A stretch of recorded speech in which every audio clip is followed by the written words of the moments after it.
Je me présente, je suis professeur Hajer Geldish, je suis de nationalité tunisienne, professeur agrégé de droit international à la faculté des sciences juridiques à l'université de Carthage, mais aussi j'ai une deuxième casquette, celle d'être commissaire élu à la Commission de l'Union africaine pour le droit international et nous œuvrons pour la codification et le développement progressif du droit international dans le continent africain. J'ai été élue en 2015, réélue en 2018 et puis aussi depuis 2018, je suis membre de l'équipe de Paul Kagame sur les réformes institutionnelles de l'Union africaine et nous œuvrons pour améliorer les organes de l'Union africaine, mais aussi par rapport à tout ce qui viendra au niveau des institutions, donc la synergie entre les institutions.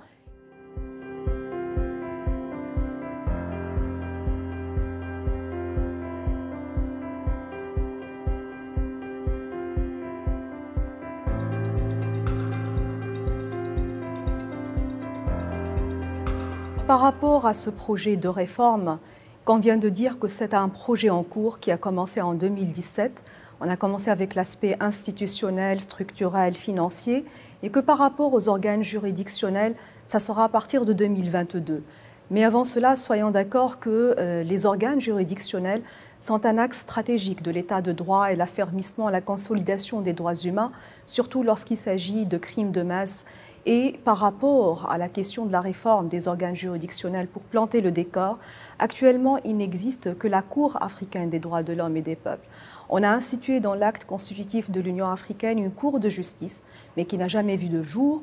Et puis, à partir de Sharm el-Cheikh, il y avait un protocole additionnel qu'on appelle le protocole de la fusion, pour fusionner à la fois la Cour des droits de l'homme et la Cour de justice.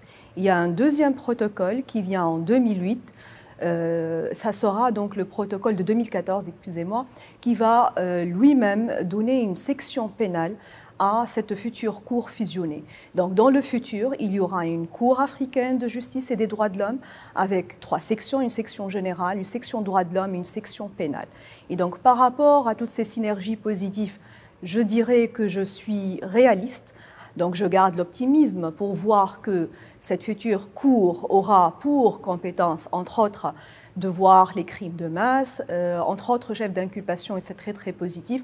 On va aller une dizaine d'autres crimes internationaux, y compris la lutte contre la corruption, lutte contre les changements anticonstitutionnels de gouvernement, lutte contre le mercenariat, lutte contre le terrorisme et les crimes classiques de la Cour pénale internationale, à savoir les crimes contre l'humanité, crimes de génocide et crimes de guerre. Et donc, pour vous dire si je suis optimiste ou pas, je dirais que je pense que dans le futur, si on le voit du bon côté, on est vers l'élargissement des compétences de la future Cour africaine fusionnée, sauf que aussi il faudra être réaliste et nous dirons que est-ce que 15 juges ou 16, ou le nombre des juges sera au niveau de la réforme, on va donc dire quel sera le nombre des juges, mais est-ce que c'est réaliste quand même pour ces quinzaines de juges de pouvoir être compétents dans des crimes aussi différents, aussi larges, et en même temps, donc vous avez la section générale, cela veut dire les questions de différends entre les États, les questions des droits de l'homme et des peuples, qui est déjà un pan énorme du travail de la justice, et on va encore greffer la section pénale avec 15 chefs d'inculpation.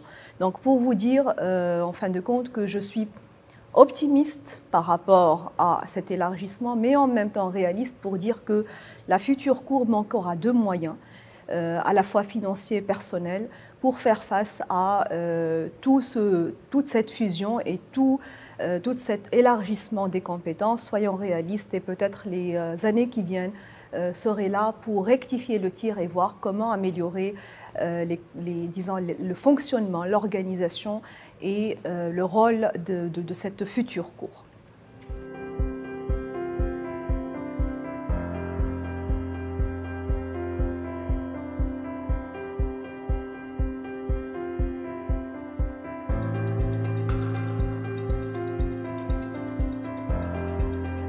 À vrai dire, par rapport au protocole de Malabo, qui vient rectifier un protocole qui n'est pas encore entré en vigueur, le protocole de Sharm el-Sheikh, pour l'instant, il n'a pas été ratifié. 0 ratification, 11 signatures. Il s'agit d'un protocole qui va additionner une section pénale à la Cour africaine de justice et des droits de l'homme.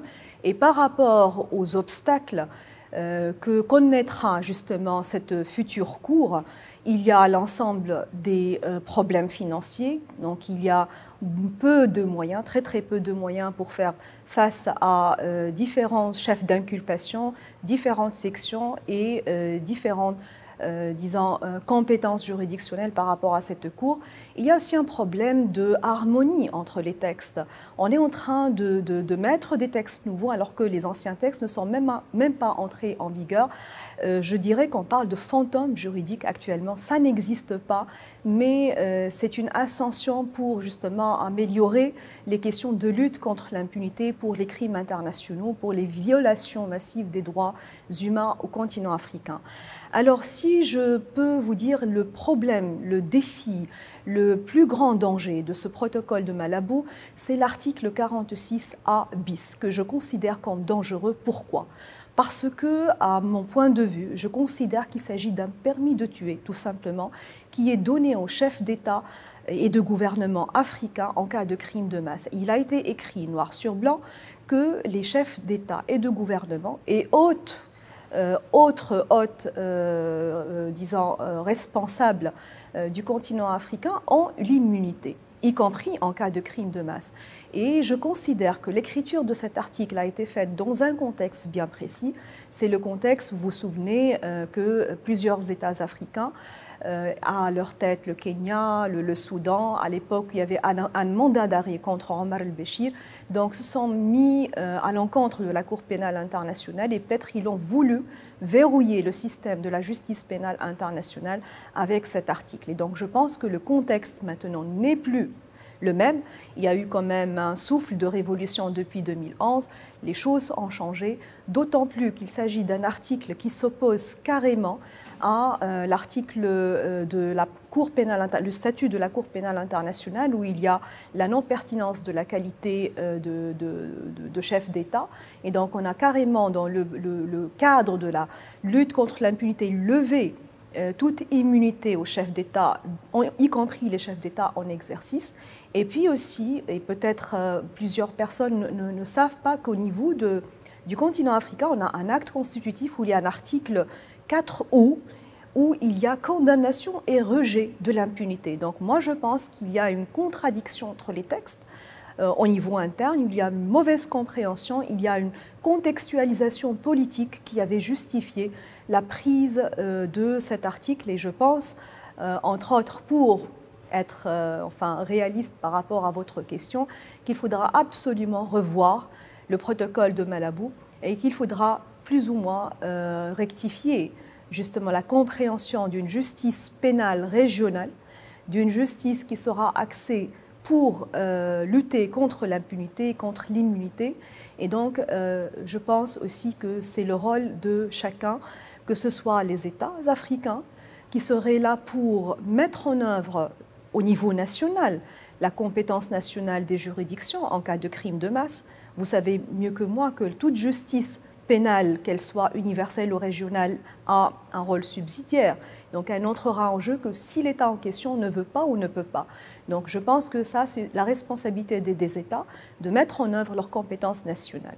Il y a aussi une responsabilité qui incombe sur l'Union africaine elle-même pour justement que les textes qu'elle est en train d'adopter soient cohérents entre eux et harmonieux. Il y a aussi une responsabilité qui incombe à l'élite, aux ONG, aux sociétés civiles, pour contrer ce projet, parce que l'Afrique que nous voulons serait une Afrique où il y aura lutte contre l'impunité, où il y aura une démocratisation des juridictions, des organes juridictionnels, mais aussi il y aura, disons, un retour à l'état de droit et un retour à la lutte contre l'impunité, surtout en cas de violation massive, en cas de violation des normes impératives du droit international, à savoir les crimes internationaux.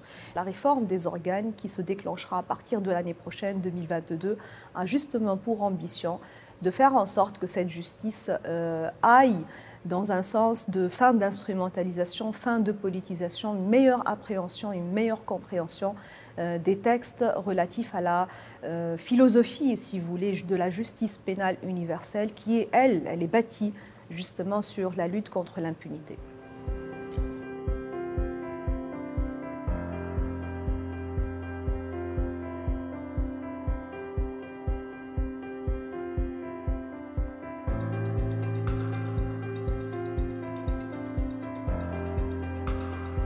Je dis toujours qu'il faudra affermir la culture démocratie, la culture droits humains dans nos pays.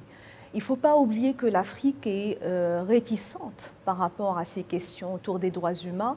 Petit à petit, peut-être, on pourra améliorer la vue et la compréhension de nos textes et du rôle et des rôles respectifs de nos organes et surtout affermir une culture humaniste, une culture pour des nouvelles générations qui seraient, si vous voulez, imprégnées par les questions relatives au respect de l'état de droit et des droits humains. Et cela prendra le temps qu'il faut. Il faut juste des esprits éclairés, il faut juste une ouverture d'esprit. Il faudra une coopération à la fois régionale, que ce soit au niveau de nos différents organes, de nos différentes ONG, de nos différents États, mais aussi il faudra cette expertise qui nous vient d'ailleurs. Les expériences comparées sont extrêmement intéressantes pour améliorer notre compréhension de la justice pénale internationale. Il faut être ouvert, il faudra se dire que le monde bouge et avec la justice pénale internationale aussi elle bouge. Donc je reste optimiste par rapport au futur. Si jamais chacun assume sa responsabilité en la matière, je suis plus que certaine qu'il y aura un changement positif dans ce sens-là.